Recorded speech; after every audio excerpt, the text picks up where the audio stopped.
Guys এখানে এত লোক কেন? আর এখানে এটা কি হচ্ছে গাইস? চলো চলো গাইস, তোমাদের প্রথম দিন বলছি। আজকে ছিল হরিপালে একটি ছোট্ট গ্রামে এক বিরাট ইসলামিক জলসা।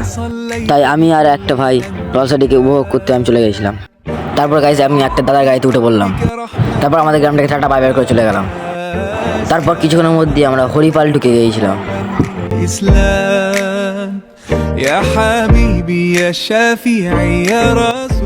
তারপর আমি একটু স্টাইল দেখাতে রেলগেট পেরিয়ে চলে গেলাম। তারপর কিছুক্ষণের মধ্যে জলসাতলায় পৌঁছে গিয়েছিলাম। গাড়িটাকে পার্কিং করে আমরা জলসাতলায় বসে পড়েছিলাম। তারপর কিছুক্ষণ বসে থাকার পর আমরা প্রধান বক্তাকে আনতে চলে গিয়েছিলাম। তারপর আমি গাড়িতে উঠে পড়লাম।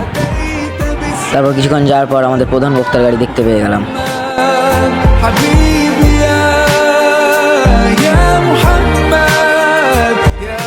এত রোদ, তাই জন্য ওখানে গিয়ে আমরা মালাই বরফ কিনে নিলাম।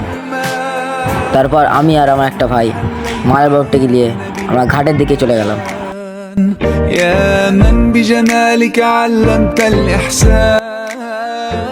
তারপরে পুকুর ধারে বসে আমরা মালাই বরফ খাচ্ছিলাম।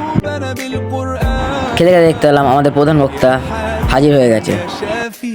তারপর আমরা তাবারকের দিকে চলে গিয়েছিলাম। কিছু মনে করো না গাইস। তারপর আমরা জলসাতলায় বসে পড়লাম। কিছুক্ষণ বক্তব্য শোনার পর আমাদের জলসা শেষ হয়ে গিয়েছিল। গাইস কত লোক, মানুষরা দাঁড়িয়ে দাঁড়িয়েও মাহফিল শুনছে। তারপর কিছুক্ষণ পরই তাবারক দিয়ে স্টার্ট করে দিল। তারপর গাইস আমিও বসে বললাম, না গাইস এটা দেখানো যাবে না। তারপর তাবারক খাওয়া শেষ করে আমি আমার একটি ভাই বাড়ি চলে যাচ্ছিলাম। গাইস আজকের ভিডিওটা এই পর্যন্তই। দেখাবে কোনো একটা নেক্সট ব্লগে। Tata bye bye.